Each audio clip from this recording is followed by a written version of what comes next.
ఇది కాదు, అస్తవ్యస్తమైన పరిస్థితి. సార్ రివర్స్ టెండరింగ్ అన్ని చేశారు కానీ డబ్బులన్నీ ఆదా చేస్తున్నామని చెప్పి వేరే సంస్థలతో పని చేయించారు. ఇప్పుడు దానివల్ల ఆదాయం ఎంతండి, ఇప్పుడు కథనంగా ఖర్చు అయిపోతుంది ఎంత? నేను ఏమంటానంటే ప్రాజెక్టు కొట్టుకొని పోయినా రివర్స్ టెండరింగ్ మీరు అర్థం చేసుకోవాలా.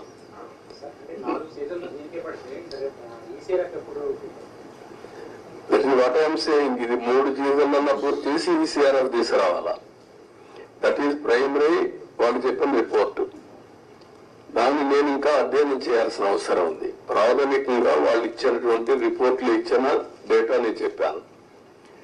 మళ్ళీ వీళ్ళు ఎంతవరకు అవగాహన చేసుకున్నారు, సిఏ చెప్తుంది, కేంద్ర మంత్రి ఏం చెప్తాడు, మళ్ళీ ఈ సమస్యలన్నీ పెట్టారు. వాళ్ళు ఎప్పుడు రిపోర్ట్లు ఇస్తారు?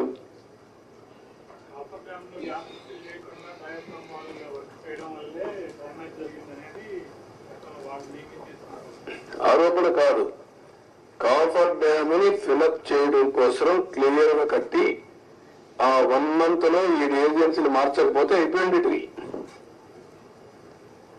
రావడం సేమ్ డే ఏజెన్సీలు మార్చేశారు. ఆ ఏజెన్సీ రెస్పాన్సిబిలిటీ ఆ సీజన్ లో చేసే రెస్పాన్సిబిలిటీ అని చెప్పారు.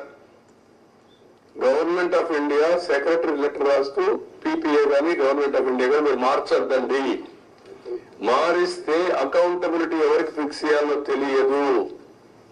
నవ్ అకౌంటబిలిటీ సర్వీస్ ఎవరైతే కాంట్రాక్టర్ ఉన్నారో కాంట్రాక్టర్ బాధ్యత, ఇంజనీర్ల బాధ్యత. మీరు ఇప్పుడు మారిస్తే పాత కాంట్రాక్టర్ పోతాడు, కొత్త కాంట్రాక్టర్ వస్తాడు, మధ్యలో ఏదైనా జరిగితే ఎవరైంది చెప్పలేదని మీరు స్టడీ చేసుకోవాలి. అది చాలా స్పష్టంగా చెప్పారు. వెయిట్ చేయండి. డయాఫ్రామ్ వాళ్ళకి ఇప్పుడు నిపుణులు అంతకుముందు వాళ్ళు వేసిన నిపుణులు అది చాలా డ్యామేజ్ అయింది, దానికి ప్రత్యామ్నాయం అన్నారు కదా, మీరు అన్నారు, కానీ దాన్ని కూడా ఆపమన్నారని చెప్పి వాళ్ళు రిపోర్ట్ ఇచ్చారు. ఆపమని కాదు, డయాఫ్రామ్ వాల్ 4 రిక్కలు డ్యామేజ్ అయింది, 35%. 4 రిక్కలు డ్యామేజ్ అయింది, దానికి కావాలని బ్యాండేజ్ చేయడం అంటే రింగ్ బెండ్ మారిగా ఒక రింగ్ బండేసి ఇంకో డయాఫ్రామ్ వాల్ దానికే కవర్ చేయడం. అది కవర్ చేసి మిగిలిన రిక్కల డ్యామేజ్ కాదని చెప్పలేదు. దానికి 457 కోట్లు, 47 కోట్లు, మొత్తం వేయాలంటే 990 కోట్లు. దానికి 2 సీజన్లు మినిమం. దానికంటే ముందు ఇది కావాలి, కాఫర్ డ్యామ్ లో నీళ్లు లీక్ కాకూడదు. మొత్తం కలిసి they are claiming 4 seasons. Entire upper coffer dam entire leakage మొత్తం డ్యామేజ్ అయిందని చెప్పేసి నిపుణులు ఎందుకని చెప్పారు కూడా. ఇప్పుడు ఎప్పుడైతే వాటర్ ఇక్కడ లోపలికి వచ్చి కిందన కాఫర్ డ్యామ్ ఉంది, పైన కాఫర్ డ్యామ్ ఉంది, నీళ్లు పోలేవు, సుడిగుండాలుగా మారి సుడిగా తిరిగి ఆ శాండ్ ఒక 20 మీటర్లు 30 మీటర్లు కొట్టేసింది, పైకి లేపేసింది, మొత్తం కొట్టుకోపోయింది. కొట్టుకోపోయిన తర్వాత కాఫర్ డ్యామ్ కూడా దెబ్బతినింది.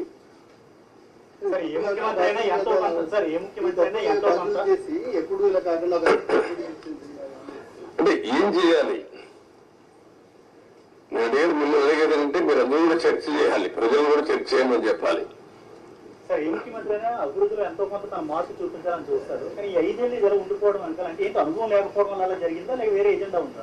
అజెండా కాదు, అజం, మూర్ఖత్వం, అజం, ఏమీ తెలియకపోయినా ఇష్టానుసారంగా బిహేవ్ చేయడం, ఒక పద్ధతైన రాజకీయాలు చేయడం. అందుకే చెప్పాను, రాజకీయాల్లో ఉండదగ్గన వ్యక్తి కాదు, ఎలాంటి వ్యక్తులు రాజకీయాల్లో ఉండకూడదో అలాంటి వ్యక్తి కేస్ స్టడీ ఇది. నాట్ ఓన్లీ దిస్,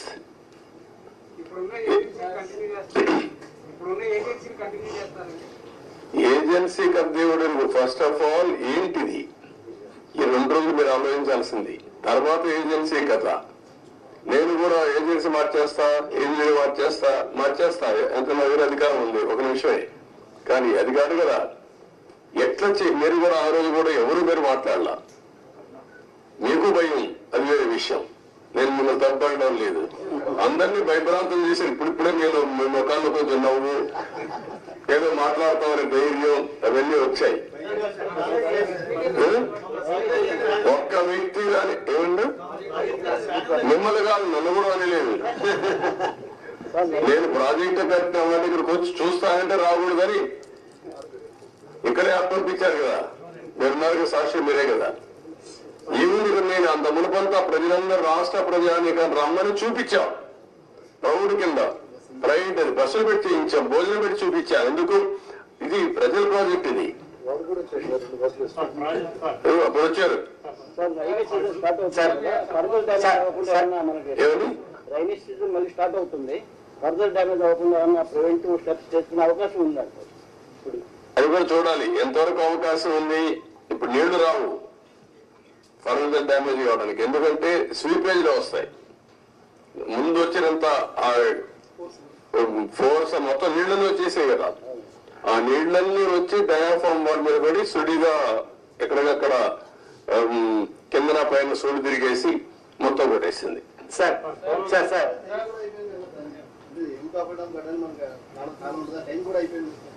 ఇప్పుడు చేయలేరు, ఏం చేయలేదు. November December season is over. Sir sir 2019 నుంచి సార్ ఎవరి దగ్గర చేద్దాం? Good point. బాధ్యత ఉండాలి కదా వ్యక్తులకి, ఉండాలి. అదే దాని మీద డిబేట్ చేయమన్నా ప్రజల్ని. సార్ సీఎం గారు గత ప్రభుత్వంలో ముఖ్యమంత్రి గారు ఒక రకంగాను, ఒక మంత్రి అనిల్ గారు ఒక రకంగాను, ఇంకో మంత్రి ఏమో వ్యంగ్యంగాను పోలవరం దేని గురించి ఇచ్చేశారు. మనకి దానికి డిఫరెంట్ గా ఏం చేయకూడదు అంటే ఇప్పుడు ఏం చేయాలని నేను అడుగుతాను మిమ్మల్ని. నేనేం చేయాలని నేను కూడా ఇంకా అధ్యయనం చేస్తున్నా. ఈ రోజు ఒక మాట చెప్పి రేపు ఒక మాట చెప్పి డయాఫాల్ అంటే అది ఎక్కడ కనపడలేదు నాకంటే. అలాంటి మంత్రులు చూసాం, డయాఫామ్ వరకు కనపడలేని మంత్రి. సార్ 2019 నుంచి 2024 వరకు సార్ 2019 నుంచి 2024 వరకు పోరాడు ప్రాజెక్టులు జరిగిన అక్రమాలపై ఏదైనా కమిటీ వేసే అవకాశం ఉందంట. అరే కమిటీ వేద్దామయ్యా, అది కాదు కదా మిమ్మల్ని మీరంతా కూడా ఏంటంటే మీరు కూడా ట్రెడిషనల్ గా ఆలోచిస్తున్నారు. మీకు కన్సర్న్ కనపడాలి. నాకు ఒక ఎంక్వైరీ చేసేయండి, యాక్షన్ తీసేసుకోండి, ఏం చేస్తారు మీరు. ఇంత డ్యామేజ్ జరిగింది, ఇన్ని వేల కోట్లు, ఇంత ప్రజల భవిష్యత్, ఇది ఎంత అన్యాయం జరిగింది. అది మీరు డిస్కస్ చేసే బదులు మీరు కూడా ఒక ఎంక్వైరీ చేసేయండి, ఎప్పుడు చేస్తారు చెప్పండి, ప్రాజెక్టు ఎంత అవుతుంది చెప్పేయండి అంటే నాకేదో పెద్ద నన్ను నాకు తెలిసినప్పుడు రాసిడానికి. సార్ నిర్వాసితులకు సంబంధించి సార్ ప్రాజెక్ట్ గురించి ఒక విషయం పక్కన పెట్టిన నిర్వాసితుల గురించి ఏంటి సార్? అది కూడా ఇది అది అన్ని లింక్డే. ప్రాజెక్ట్ కట్టకపోతే డబ్బులు ఇవ్వలేరు కదా, గవర్నమెంట్ ఆఫ్ ఇండియా కూడా ఇవ్వదు కదా, వాళ్ళకు అన్యాయం జరిగింది కదా. రోజు రోజు పెరిగిపోతుంది కదా ఖర్చు కూడా. మళ్ళీ ఇప్పుడు వాళ్ళకి అప్పుడే కానీ ఇచ్చుంటే తక్కువ అమౌంట్ అయ్యేది. రోజు రోజు అమౌంట్ పెరిగింది, R&R పెరుగుతా ఉంది, ల్యాండ్ ఎక్విజిషన్ పెరుగుతా ఉంది,